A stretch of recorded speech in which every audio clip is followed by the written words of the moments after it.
My son-in-law raised his glass and sneered. Here's to the family that survived, despite the curse that doomed us. My chest tightened, but I held my head high.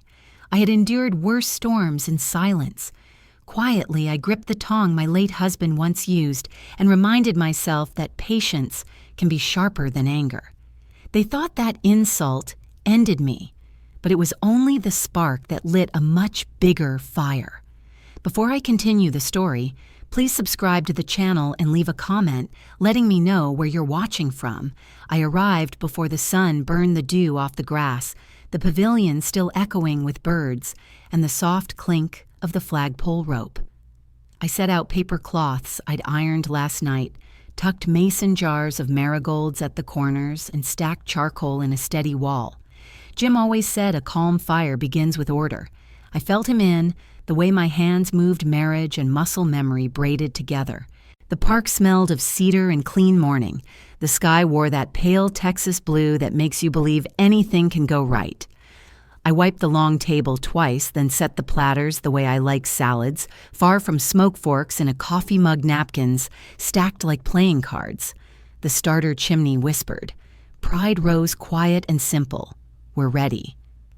I touched the old stainless tongs Jim left to me, the handles fitted to his grip, and now to mine. All right, I said, not a prayer. Not quite. Just a promise to keep things kind. Tires crunched on gravel. Ophelia was first, as she often is when there's something to assess. She stepped out in wedge sandals, sunglasses, tipped like an appraisal tool.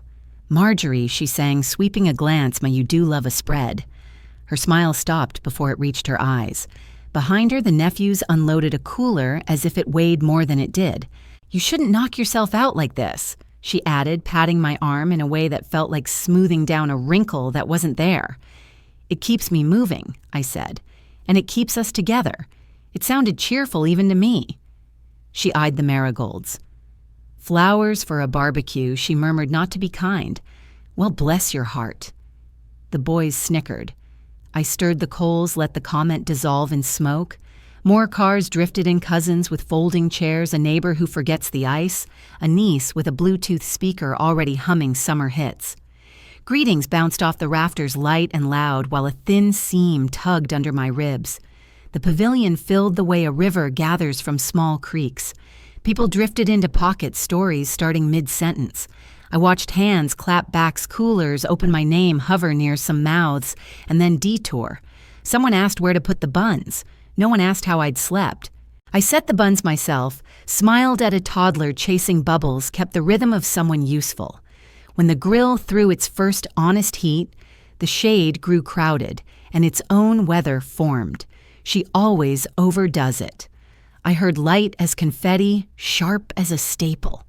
Tablecloths, labels, a full buffet at a park. It's cute, another voice said, which is what people say when they mean needless. I turned a rack of chicken and pretended the sizzle was louder than words. A cousin brushed past to plug in the speaker, bumping my elbow without a sorry. I made space the way water finds a new bank and moves on. The organizer in me kept ticking rotate sausages, check the potato salad, refresh the lemonade. I lifted the cooler lid I'd snapped shut at dawn. Ophelia leaned over my shoulder. Potato salad. She pinched a little between her fingers, tasted, and performed a thoughtful frown. Oh, honey, she said brightly enough for the nearest circle to hear, did we misread the salt? This is nostalgic. A cousin laughed into his solo cup. Another hid a smile behind her hand. My cheeks warmed, but my hands stayed steady. Old-fashioned can be comforting. I offered mostly to myself. So can restraint. Ophelia replied the word hanging in the air like a damp towel. Someone changed the song. Someone else opened a bag of chips too loudly. I checked the vents, shifted the meat from flame to glow, and felt the familiar clamp of composure take its place around my chest. I keep thinking if I do it right enough, people will relax into gratitude. It's a superstition, I suppose, the way some folks whistle past graveyards. I lined up hamburger buns despite myself pressing each with a palm to make space for the good butter. A niece asked where to set the vegan patties. I pointed and thanked her by name. "Of course you have a system," she said, and for once it sounded like a compliment. Still, the edge was there. Laughter came in little bursts from a knot of cousins near the end of the table, glances ricocheting toward the salad bowl like rubber bands. I tightened my grip on the serving spoon, the metal cool and unforgiving. I could have said, "You're welcome for the ice, the rentals, the permit, the charcoal, the drive here at sunrise."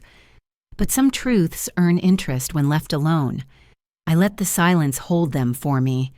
I told myself it was nothing, just words, the harmless static that lives around families when summer makes everyone a little too honest. I ladled beans for a grandniece with ketchup on her chin and tied a trash bag with a neat square knot. Still, the day hiked its shoulders as if bracing for something heavier. The heat pressed on my shoulders. The breeze shifted. The marigolds nodded like yeses I hadn't asked for. I checked the time and felt a low thrum in my ribs that wasn't the music. I stayed quiet. I have practice. Silence in my life has been a tool as much as a refuge. It lets the smoke clear. It lets people show you who they are without interruption. As the sun leaned past noon and the first plates clattered, I convinced myself the day could only improve. But I have also lived long enough to know silence never protects you for long. It only sharpens the blade for what comes next. The sun slanted low across the park, golden light stretching long over the pavilion. The grill hissed steady smoke curling up into branches overhead. Children ran shrieking through sprinklers a few yards away, their squeals carrying on the warm Texas air. Plates clattered, conversations hummed, and for a brief moment the gathering looked whole, even joyful. I laid out more napkins, watching as Isolde lingered close to her husband, her hand never far from his arm. She kept her eyes trained on the food or on the cousins darting around the tables, but never on me. I felt that familiar knot at the base of my throat, the one that warned me not to believe too quickly in peace. Callum's voice was already louder than the rest, his laugh sharp attention circling him like moths to porch light. I told myself to breathe, to enjoy the children's laughter, to let the rhythm of the day carry me. Still, something restless stirred just beneath the surface. I recognized it the way you smell rain before a storm. When the beer cans opened with a fizz and glasses clinked, Callum rose half a step higher, his posture claiming the center like he owned the boards beneath his shoes. He raised his cup, a smirk tugging at his mouth. A toast he announced loud enough to hush 3 picnic tables. To the family that survived despite the curse that doomed us. The words cracked through the air like a snapped branch. For a second, even the grill seemed to quiet. A few cousins barked out laughter, too quick, too eager to stay on his side. Others turned their faces down toward plates, pretending to butter rolls. My hand froze on the serving fork, heat rising up my arm, though I stood feet away from the fire. I looked at my daughter then. Isolde forced a smile, lips-thin eyes darting everywhere but to me. She let it pass as if it were harmless, just a joke among family. My chest tightened, but I kept my voice caged behind my teeth. I had learned long ago that not every wound needed a scream. Some needed silence sharp enough to cut on its own. The chatter picked up again, uneasy at first, then folding back into its rhythm. My hands trembled as I shifted the chicken, the tongs heavier than they should have been. Callum sat back down like he had scored a point in some private game, and the others let him. My face burned, not from the fire, but from the sting of being made a spectacle. I thought it would end there, that the insult might dissolve into the smoke with the rest of the day's noise. But children have a way of carrying echoes further than adults intend. Leora, my granddaughter with her curls still damp from the sprinklers, hopped up on the bench beside me, repeating what she had heard so sweetly, it broke my heart. "Grandma's the curse," she chirped, innocent eyes wide, waiting for me to laugh. The table stiffened, forks pausing mid-air. One cousin pressed her lips together to hide a grin, another chuckled nervously. The words landed heavier this time, no smirk to soften them, no adult excuse to cloak the cruelty. Out of the mouth of a child, it was naked truth of how they saw me. I swallowed hard, setting the spoon down so carefully you'd think it was glass. My heart splintered not because of the insult itself, but because my own blood had delivered it without knowing. I thought of the nights I stayed up with Isolde during fevers, the shifts I worked so she could study the meals I scraped together from little more than determination. And now here, her daughter's voice carried her husband's poison as if it were nursery rhyme. I felt every eye waiting, measuring whether I would laugh it off or break. I chose neither. I wiped Leora's chin where ketchup had smeared, kissed her temple, and said nothing. Silence pressed harder than words, but it was all I trusted myself with. My chest felt pierced clean through, yet my face stayed composed, my body steady as stone. The chatter resumed in stilted bursts.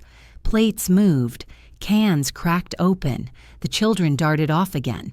But I stayed where I was holding my plate tight, as if the pressure in my fingers could keep me from crumbling.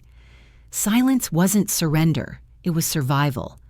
I learned that in years when I had no choice but to swallow pain. Today, it became my shield again.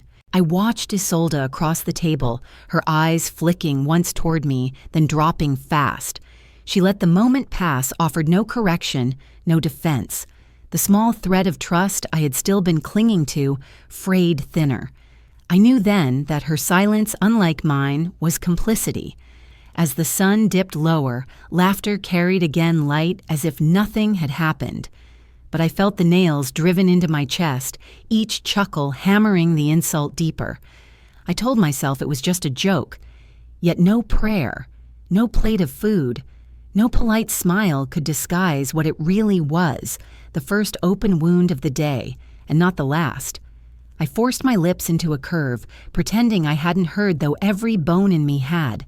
But silence never protects you for long. The laughter from the toast still lingered in the air long after the glasses clinked back down. I waited quietly for anyone to break the spell. Arthur Sloane, who had known my late husband since high school, lowered his gaze to his plate. Ophelia busied herself with pouring drinks, her bangles clinking like an excuse. The others shuffled napkins, picked at ribs, murmured about the heat. Not one voice rose to say it was wrong. Their silence filled the space heavier than Callum's words ever could. It wrapped around me, pressing me into a corner of my own family. I stared at their faces, familiar and foreign, all at once, each one pretending that if they didn't look directly at me, they wouldn't have to see my humiliation. It wasn't Callum's cruelty that stung the worst, it was their complicity. I had carried these people through funerals, sickness, weddings, and lean years. Yet here I was, a ghost at my own table, stripped down by their decision to say nothing. Loneliness curled around me like smoke, thick and choking. A niece walked by with a stack of sticky name tags, the kind you pass out at church socials. Here, she said lightly, pressing one onto my blouse. I glanced down. In large block letters, it read, Margie Hill. Not Marjorie Hale, not my name. Margie, a nickname I had never worn paired with a hill I had never climbed. The letters looked childish, careless, and final all at once. Someone chuckled, well, close enough. Callum grinned, spreading his hands. Harmless mistake. The laughter rippled again, shallow, nervous. But it wasn't harmless. My name carried decades of sacrifice bills paid on time nights, sitting at the kitchen table, balancing accounts after Jim passed. Hale was the name I built my life under, the one stitched into every loan document and birthday cake. Seeing it erased, misspelled, mocked cut, deeper than a slur. It told me I didn't matter enough to be remembered right. I peeled the tag off slowly, the adhesive tugging at the fabric of my blouse. I pressed it flat onto the table, staring at those false letters. The room didn't pause. It never does. They went on, passing potato salad and gossip as if my identity were just another side dish. I placed the tag beside my plate, my silence heavier than any outburst could have been. Later, when the tables were rearranged for seating, my chair landed near the trash bins. The scent of plastic bags and sweet rot drifted close, mingling with barbecue smoke. I watched children dash past me, laughter spilling as they chased each other. My corner was noisy but lonely, set apart from the central circle where stories flowed and drinks refilled. My chair was not simply forgotten, it was discarded. I glanced across the tables and caught Isolde's eyes for a fleeting moment. She noticed. I saw it in the flicker of her expression. But she looked away, letting her husband's version of the day stand. That cut worse than the smell of garbage, worse than the flies hovering over plates. My own daughter left me in the shadows, as if silence were easier than standing with me. I leaned back, hands folded tight in my lap, watching the scene unfold. The park buzzed with music, with cousins' laughter, with the ordinary joy of family. But around me, the air hung still, as though the world had chosen my seat as the place to discard what no longer fit. I thought of the nights when Jim and I worried over mortgage payments, how we sold his vintage car to cover hospital bills. I thought of how I raised Isolde alone, working 2 jobs, skipping meals, so she wouldn't have to. My hands bore those years, the lines carved deep, the sacrifices etched into my bones. And now those same hands rested on a table by the trash, invisible to the family they had fed, clothed, and carried.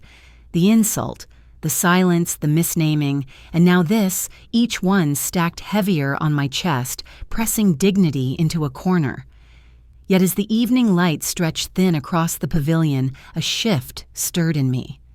Silence had always been my survival, but now it tasted different. It no longer felt like protection. It felt like a waiting flame, smoldering, searching for air. I sat by the trash, but I was not refuse. Their silence had turned me invisible, but I was still here, watching. The sun slipped toward mid-afternoon, the pavilion air a mix of charcoal and July. I topped off the lemonade, trying to let the motions calm my hands. That was when Mr. Lopez from 2 houses down invited, because his kids play with my grandkids, smiled and said, "Ma'am, I sent my reunion fund money last week.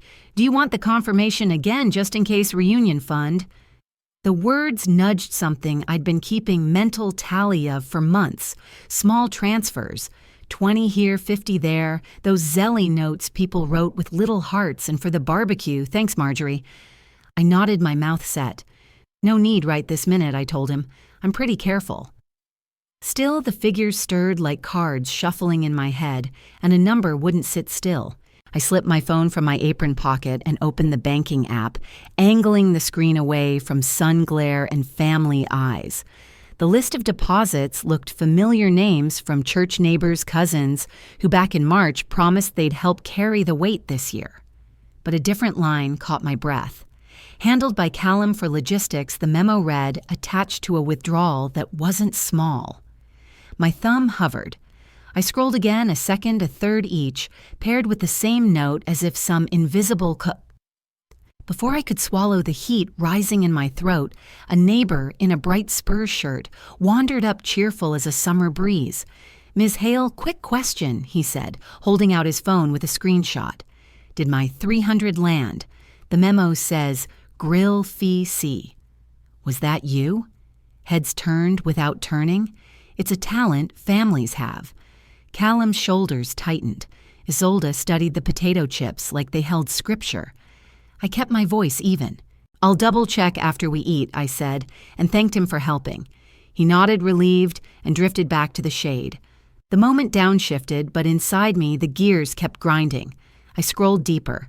Transfers tagged to reimbursements for permits, chairs, live music. We did not have vendor holds, and a rush fee that made my palms sweat. I whispered to myself like nurses do in long hallways, confirm, don't guess. Count, don't accuse.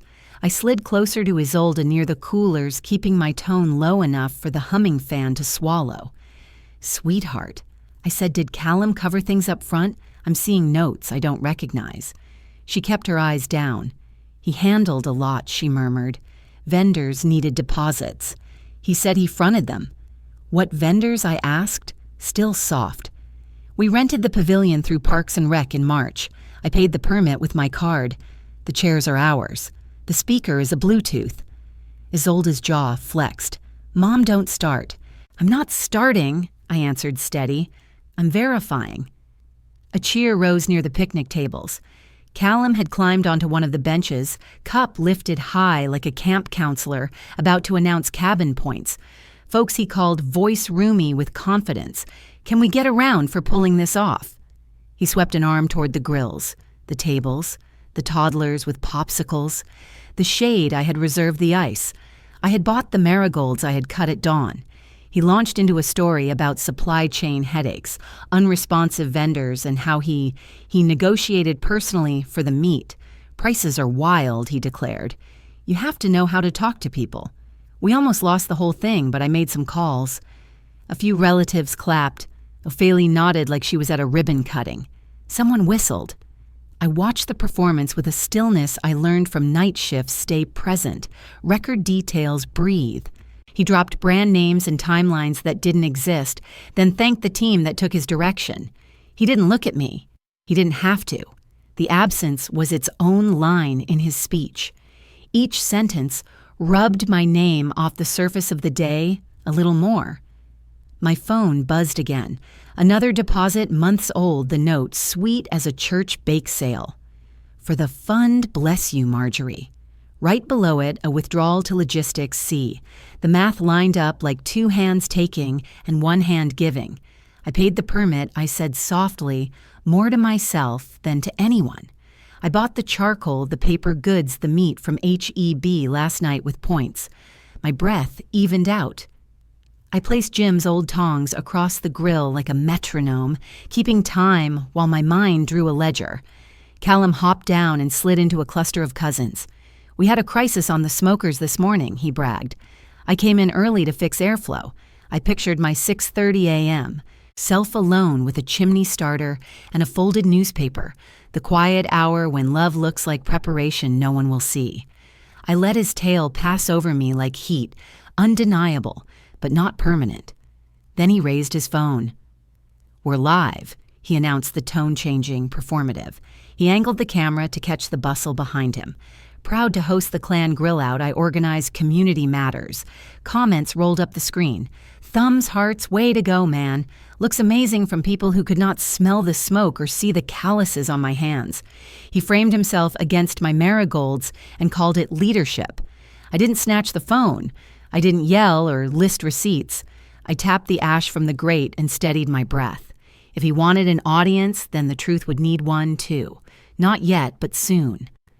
I noted faces and words tucking each detail away. Calm. The sun tilted west, shadows stretching long across the pavilion. The grill hissed smoke curling up, and I could hear the low murmur of voices just beyond the picnic tables. They weren't hushed enough to hide from me. She always has strings attached, one voice whispered. Money is her leash. Another added, followed by a soft laugh that cut sharper than any knife. I stood near the grill tongs in hand, pretending to test the coals. The words floated on the smoke, stinging worse than the heat. I had thought the fun discrepancies were private, quiet doubts I kept locked behind my calm. Yet here they were, reshaped into a narrative of control, each syllable stripping away the decades of sacrifice I'd given this family. I blinked slowly, my breath steady, though my chest ached with a mix of unease and betrayal. Arthur, my late husband's cousin, ambled closer. He'd always been blunt, too blunt a man who mistook gossip for truth-telling. His tone held a forced casualness, the kind that weighs more than anger. Marjorie, he said, scratching his temple, people are saying you hold the money over us, that you like to keep the leash short. He didn't look at me when he said it. He looked at the grill, at the foil-wrapped corn cobs steaming under the heat. My name, my role reduced to suspicion. I set the tongs down with precision, not clattering, not rushed. People, I said, voice even can think many things. Doesn't make them true.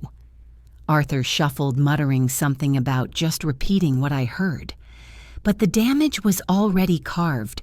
The ground beneath my reputation shifted, subtle but sure-like soil loosening under slow rain. My chest tightened with pain, yet beneath it a layer of determination pressed firm. I would not react rashly, not here, not to him. Later, while I rearranged the coolers and checked the drinks, I felt his presence before he spoke. Callum. He cornered me in the narrow space by the ice chest, his cologne mixed with the tang of beer. His smile was fixed, the kind people wear when they want to draw blood without a blade. "You should enjoy today," he murmured, voice low enough to hide beneath the clamor of children nearby. "Because tomorrow, when everyone sees you for what you are, you'll be all alone."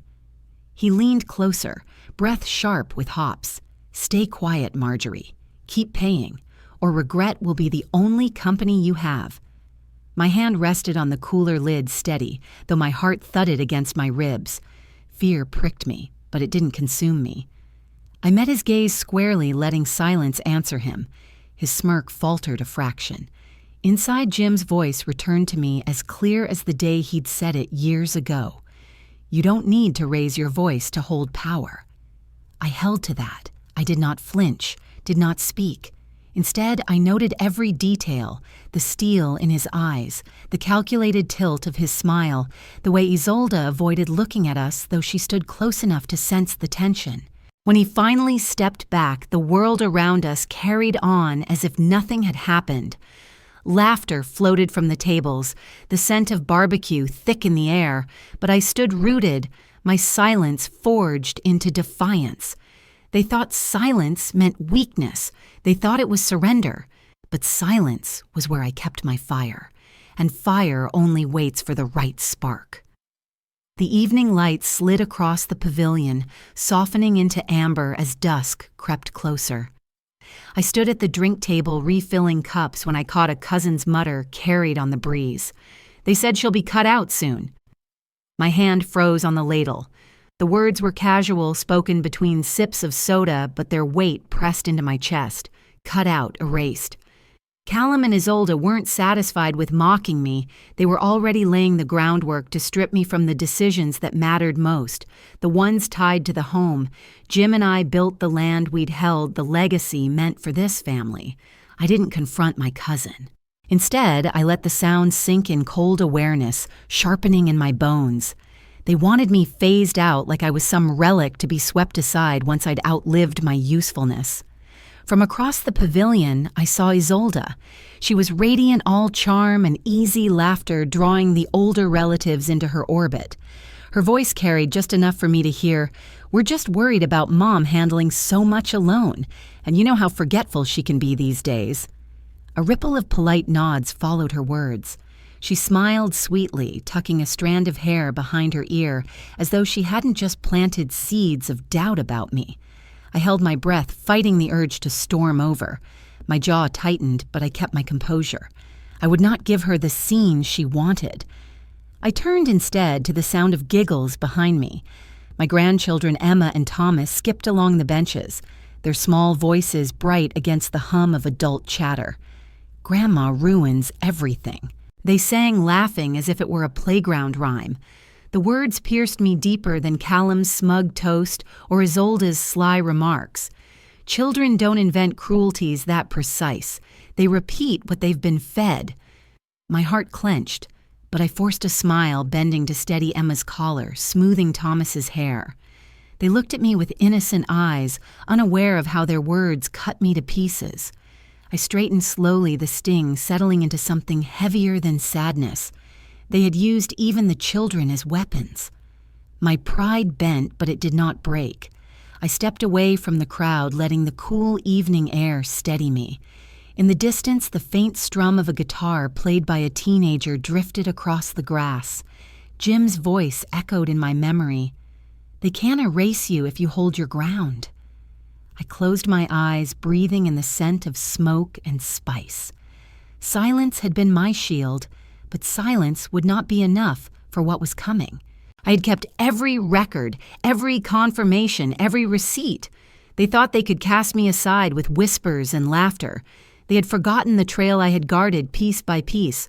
I opened my eyes, resolve settling in. They wanted me erased. They forgot I kept every receipt. The house was quiet when I returned that night, the smell of smoke from the barbecue still clinging to my clothes. I dropped my keys on the counter and went straight to the drawer where I had hidden what no one else cared to see. The papers were stacked neatly, receipts, invoices, transfer slips, mortgage statements. I carried them to the kitchen table and spread them out beneath the overhead light. Every sheet carried my handwriting, a date, a note in the margin. The braces for Michael the tuition checks the car repairs when Isolde's SUV broke down on I-35. Mortgage payments that kept their roof overhead when Callum's promises fell short. Each piece of paper was a slice of my life no one thanked me for, but each was proof that I had never abandoned them. I pressed my hand on the pile as if to steady myself. My body ached with exhaustion, but my mind sharpened the longer I looked. One folder at the bottom carried the heaviest weight. Inside was a photo Jim leaning against his vintage Ford Mustang, smiling like a boy with his first love. I had promised him I'd keep those cars after he died. Instead, I sold them one by one to cover the down payment for Michael and Isolde's first house.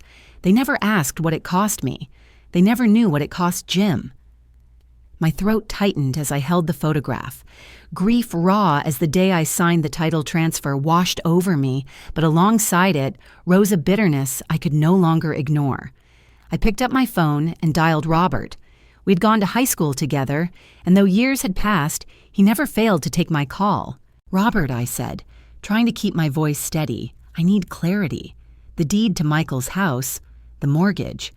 Whose name is primary?" There was a pause on the line, the kind of pause that reshapes the air in a room. "Marjorie," he said, his tone careful but firm. "It's yours. You're not just a guarantor. You are the primary mortgage holder.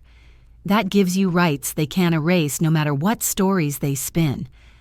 I closed my eyes, letting his words settle into me like stone anchoring in water. For months, maybe years, they had treated me like an old woman clinging to scraps of relevance. Yet here was proof, hard legal proof, that I was not disposable. My humiliation at the park was still raw, but now it pulsed differently. Hurt shifted into a slow burn of empowerment. I thanked Robert, hung up, and returned to the table. One by one, I placed the documents into a clean binder I had purchased months earlier, but never used. Each tab labeled with care: mortgage, transfers, renovations, medical. The binder snapped shut with a sound that felt final, like a door closing behind me. "They think I'm powerless," I whispered to the empty kitchen, my voice steady in the stillness. "They've mistaken my silence for surrender." The house creaked softly as if answering back. I tucked the binder into my bag, knowing it wasn't just paper anymore. It was my shield, my fire. Receipts don't lie. And soon they would speak for me. I carried the casserole dish into St. Mark's Church Hall, the scent of baked cheddar and green beans seeping through the foil. Sundays used to be simple for me, a rhythm of prayer, potluck, and small talk. The clatter of chairs, the laughter of children racing down the hall, the rustle of hymnals tucked away, it was all familiar. For a moment I let myself believe today might bring relief from the sting of Saturday's barbecue. I set my dish on the long table with the others and smoothed the foil, whispering Jim's name under my breath like a quiet shield. But my eyes caught Callum across the room. He was already surrounded by a group of men near the coffee urn, his gestures wide, his voice carrying above the din. His laughter drew heads toward him. My heart sank. He hadn't even waited for the casserole line to form before finding his stage. Marjorie's memory slips sometimes, he said, voice pitched in that faux concerned tone. "Bless her heart, we just want her safe." The words rippled outward like a drop in water. Some relatives nodded, pretending to hide a smile. A few of the church regulars chuckled politely, unsure whether to laugh or pray. My cheeks burned. It wasn't the cruelty of the lie that hurt most. It was how easily it rolled off his tongue, disguised as care. I stayed still by the food table, my hand resting on the casserole. He was framing himself as protector-caretaker, as if my life had become too heavy for me to handle. He turned as though sensing I was listening and offered a smile so thin it was more of a warning than a greeting. Then came Isolde, my daughter, gliding up beside him like a perfect accessory. She placed her hand on his arm, her voice soft, calculated. "She's been under stress since Dad passed. We're all just trying to look out for her." The room tilted. The sound of forks clinking against plates grew distant, like I was hearing it from underwater. She didn't stumble over the words. She delivered them sweetly like a nurse offering medicine, like a daughter showing concern. The crowd murmured in sympathy, their eyes shifting from her to me. I knew what they saw. A 65-year-old widow standing alone with a casserole, watching her daughter play the role of guardian. My chest hollowed. Betrayal doesn't always scream. It can smile, tilt its head, and sound like kindness. Callum had planted the seed, and Isolde watered it. I forced my lips into a smile I didn't feel, but inside I could hear Jim's voice. Don't flinch, Marjorie. Let them think you're small, then show them you're not. As I stepped away from the food table, balancing a styrofoam plate, the deacon leaned close, his voice, gentle, pitying. We'll pray for you, dear. Aging isn't easy.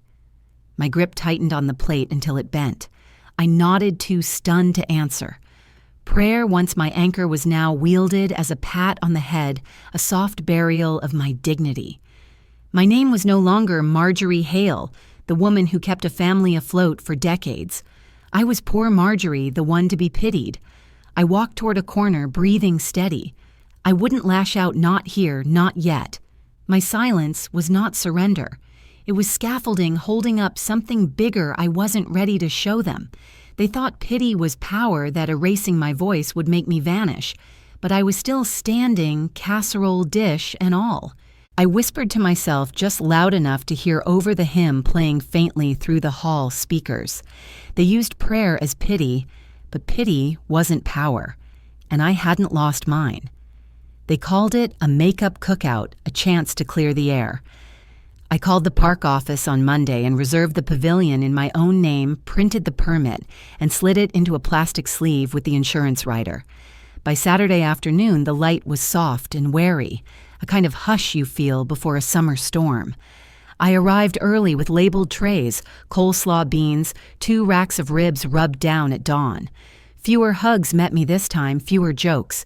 Isolde fussed with a Bluetooth speaker and a seating chart she'd taped to a cooler.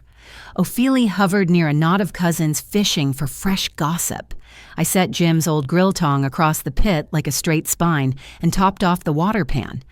I didn't plan to argue today. I planned to cook and to let facts do the talking.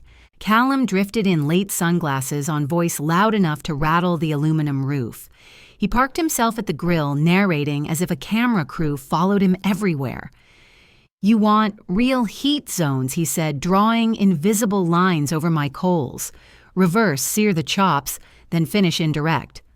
A cousin bumped the prep table, and a streak of grease kissed the concrete. Children zigzagged too close to the pit fingers sticky from popsicles. I waved them back, gentle but firm. The air smelled like oak and pride, a mix that can flare if you don't watch it. I watched it. I always do. The flare happened in a blink. A sheet of fire leapt when fat hit the coals, rolling up with a whoosh that sucked breath from the crowd. People shouted and scrambled their plates. Smoke curled under the pavilion roof. Heat slapped my face.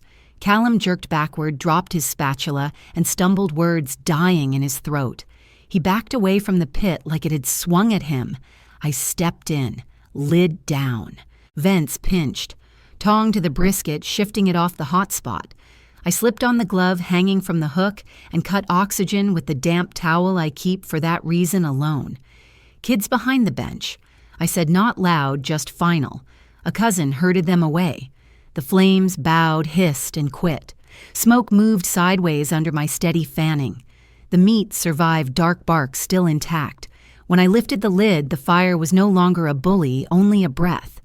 The pavilion quieted into a new kind of silence, the kind that listens. Callum hovered at the edge of it, hands empty. A city ranger walked up as the smoke-thinned khaki shirt badge catching the light clipboard tucked under her arm. Afternoon, she said. Permit check.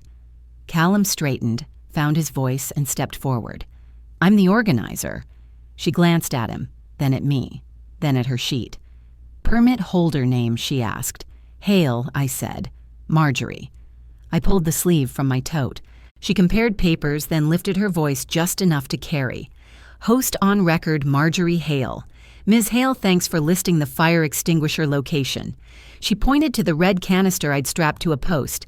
A few relatives turned surprised, some clapping once before they caught themselves. The ranger nodded at my coal bucket. Proper disposal good. Keep the kids a few feet farther back from the pit. She faced me, not Callum. If you need assistance, flag me. Enjoy your event. Callum's jaw set like old concrete. Isolde blinked at the clipboard, then at the tong in my hand as if seeing both for the first time. Ripples moved through the family like wind through live oak. Arthur crossed his arms and studied the grill the way men study scoreboards when their team is behind.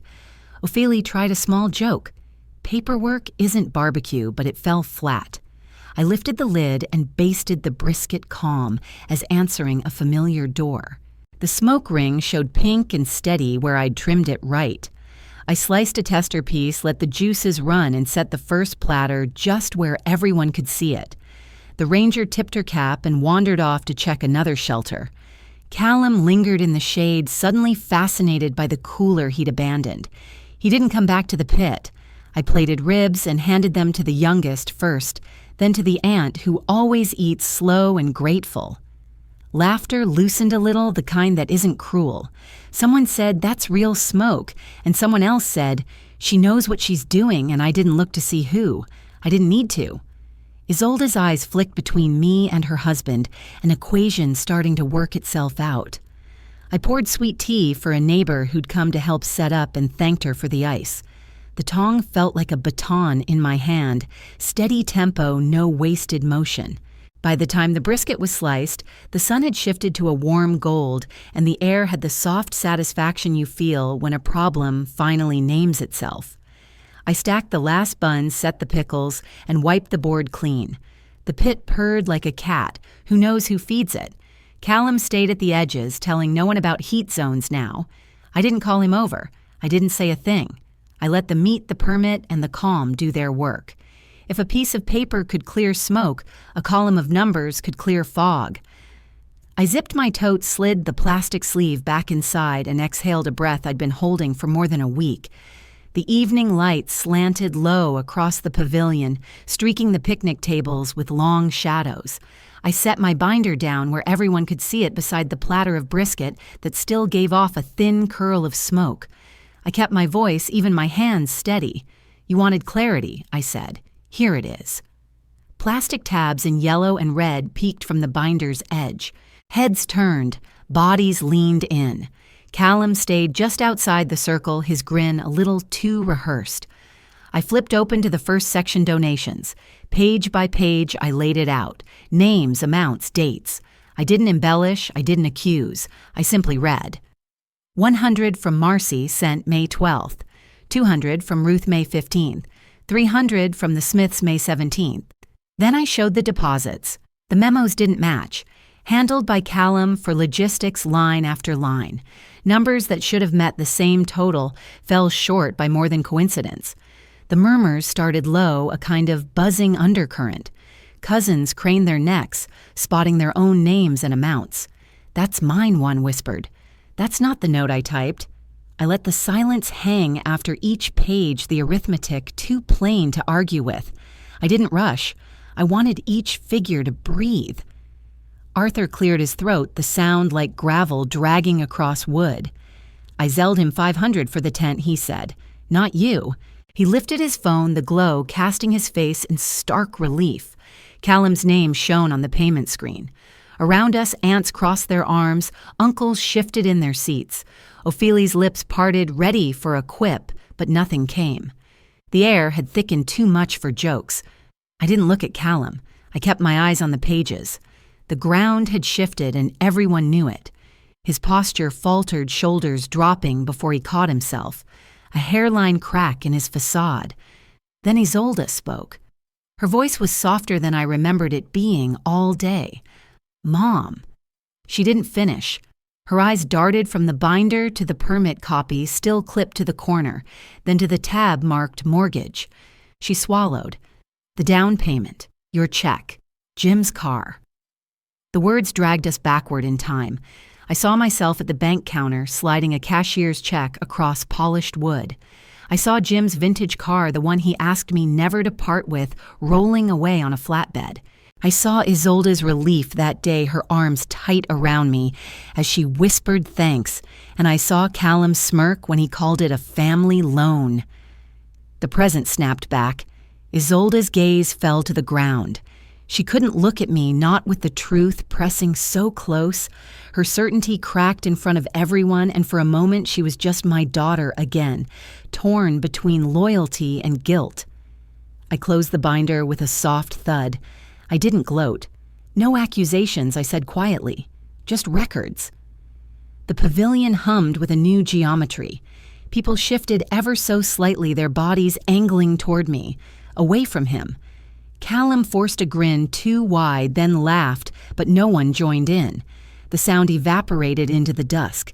Night insects began their chorus as the sky deepened to purple. I kept my hand on the binder, the plastic sleeve cool under my palm. I felt the weight of years in that moment, sacrifice, silence, and now proof. For the first time in a long while, I let a flicker of hope move through me. If numbers could tilt a room, then one sentence could turn it on its axis. I sat still, after closing the binder, its plastic cover cool beneath my palm. The air inside the pavilion thickened with quiet, as though the night itself leaned forward to listen. Lanterns flickered overhead, moths circling the light. Around me, family members waited. Forks hovered above plates. Conversation stalled, even the children's chatter dwindled. Every eye turned toward me, expecting either retreat or rage. I gave them neither. The pause stretched long enough to command attention. My breath was steady, my gaze anchored. I let the silence settle so deeply that when I finally spoke, the words would carry their full weight. "The house you sleep in," I said low but clear enough for every corner to hear, "is mine." It landed like a stone dropped into still water. Utensils clattered against plates. One cousin gasped. A chair creaked as someone shifted too quickly. Even the cicadas outside seemed to pause their endless chorus. Isolde's hand flew to her mouth, her eyes wide. Arthur let out a sharp exhale as though I had spoken what he already suspected. Callum froze. His smirk faltered, eyes darting left and right, searching for something clever to deflect with. Nothing came fast enough. His jaw twitched, but no sound filled the space I had carved. For the first time that day, the stillness belonged to me. Then from the edge of the pavilion, a voice cut through the tension. "She's right." Robert had arrived without fanfare, his satchel hanging from one shoulder. He gave me a brief nod before turning to the group. The deed lists Marjorie Hale as the primary owner of the Hale property. That includes the house in question. He drew a stamped copy from his satchel, the paper catching the lantern light as he laid it flat on the table. Signed, notarized, recorded. This isn't hearsay, it's fact. A ripple of murmurs traveled around the circle. Heads bent closer, eyes scanning the bold letters of my name. Callum's face paled, his mouth tightening as if the ink itself betrayed him. A few relatives pulled back in their chairs, shifting their posture away from him. The silence broke in a different way, Callum's voice rising jagged and desperate. "She's manipulating all of you," he barked. "She's confused. She doesn't even know what she's saying. You can't just take her word for it."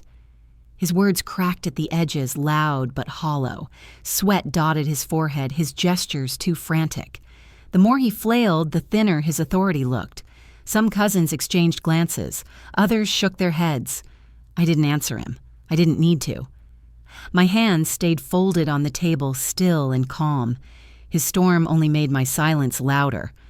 Robert slid the deed copy closer to where Callum stood, his voice level. "You don't have to take her word. You just have to read."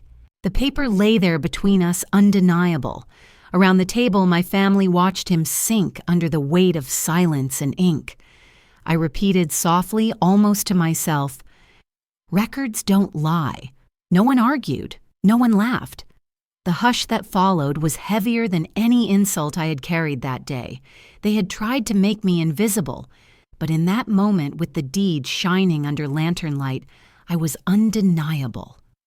Callum's voice rose first, scraping against the lantern-lit air like a dull knife. He spread his hands wide, trying on humility like a jacket that didn't fit. "Look, I was only trying to protect the family's image," he said, louder than the music, quicker than his breath could keep up.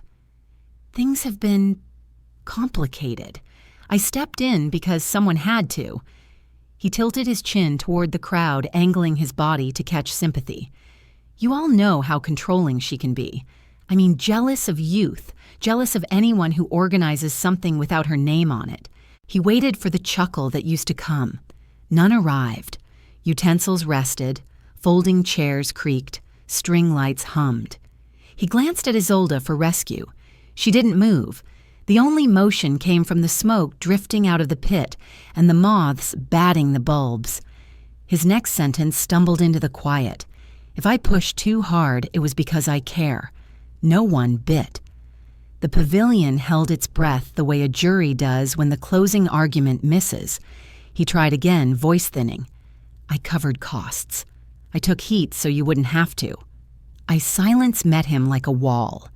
Ophelia stared at the concrete floor as if reading a message written there. Arthur shook his head once slow, the way a man does when he's finally finished giving someone the benefit of doubt. Cousins folded arms. Aunties exchanged glances that said enough. Even the kids, sensing the shift, kept close to their parents' knees. Callum kept moving his mouth, but the words fell flat and rolled away. The more he explained, the more explaining he seemed to owe. He searched for a friendly face and found none. The stillness turned his sentences into echoes of themselves. Shame wrapped him a coat he couldn't shrug off. Then Isolde stepped forward. She had our daughter's posture from 7th grade recitals back too straight, knees almost locked courage working its way up from the ankles. Her voice trembled. "Mom," she said, and the word trembled with her. "I should have defended you. I let him blind me." Callum's head snapped toward her. She lifted a hand, small but steady. "Don't." She kept her eyes on me. I remember every check, every late-night call, every "Mom, can you" that you answered before I finished the sentence. Her throat worked. "You sold Dad's cars because I cried on the phone about a down payment. You covered braces, camp fees, tires, groceries. I told myself it was just what families do, but I let that story erase what you did. I didn't move." Lantern light made a soft halo of her hair. She swallowed and tried again. "At the church, I smiled while he made you small. I thought I was keeping peace. I was keeping him comfortable." Her eyes brimmed and didn't spill. "I'm sorry." No theater, no performance. A simple grief and the courage to lift it into the air where everyone could see. Callum scoffed brittle. "You're letting her guilt you." Isolde didn't look at him. "I'm letting the truth hold me." I stood the tong still in my hand, like a baton passed from my late husband to me. The iron felt familiar, an old friend that knew fire and weight. "I built what you tried to bury," I said, my voice even, "and I will not fund my own erasure." Each word found its place and sat down. I set the tong on the table, deliberate, final, the sound a small bell. A breeze lifted the paper plates. Someone pinned them with a palm. Out beyond the pavilion, the last of the sun dropped behind pecan trees, leaving a copper rim on the clouds. Inside, no one flinched. The sentence did what sentences do when they're true. It stood without help. Callum's shoulders caved a fraction. He looked around as if the corners of the pavilion might hand him back the ground he'd lost. None did. He pointed at Robert's satchel, tried one more angle. Lawyers can make anything look official. She's confused. She's weaponizing the past. Records don't lie, I said, not unkindly, and neither do memories when they finally speak. Aunt Lita cleared her throat. "We're done here," she said to no one in particular, and everyone at once. For a heartbeat, I saw the future branch like a river delta, one stream where we screamed until we too were small, another where we did the work of repair slow and ordinary, and a third where we simply protected what needed protecting and left the rest to time. I chose the third. Callum. I said, "You're free to leave." He tossed a half laugh into the air, but it fell at his feet. He looked at Isolde, expecting her to follow the old script. She didn't move. He muttered something to the floor, then turned toward the parking lot, his steps loud in the new quiet. No one called after him. Chairs scraped, napkins folded. People began stacking plates, carrying pans, wiping the sticky rings where cups had sweated. Not bustling, not buzzing, simply working side by side. Respect doesn't always speak. Sometimes it puts its hands to use. Isolde stood near me, close but not touching. "If you'll have me," she said, very soft, "I want to help set it right." "Setting it right isn't a speech," I said. "It's months." I let her see both the boundary and the door. "Start with honesty.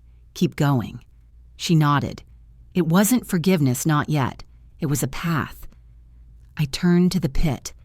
Embers glowed steady a red that looks like memory, feels warm without burning, quiet without going out. I stirred them once, only once, the way Jim taught me. Don't chase flame. Honor heat. The smoke lifted in a slow ribbon, and for the first time all day, it smelled like cedar and pepper, not like panic. Arthur handed me a covered pan. "You want this in your car, Marjorie?" "Thank you," I said, taking the weight. He didn't say more. He didn't have to. People hugged me on their way out, not dramatic, not apologizing for things they hadn't done, just recognizing the ground beneath our feet had shifted and I was still standing on it. A deacon's wife pressed my fingers, once apology and blessing combined. Ophelia managed a nod that could grow into decency if she watered it. When the tables were clear and the string lights hummed to themselves, I stood alone at the edge of the pavilion and watched the last orange fade. The evening held. So did I. Fires die, but coals remember. And tonight, so did they. Looking back, I've learned that silence can be a shield, but it can also be a weapon when the time is right. Family should be built on trust and respect, not on fear or manipulation. Standing your ground doesn't always mean shouting. It means knowing your worth and refusing to let anyone write you out of your own story. My journey is a reminder that dignity is never given.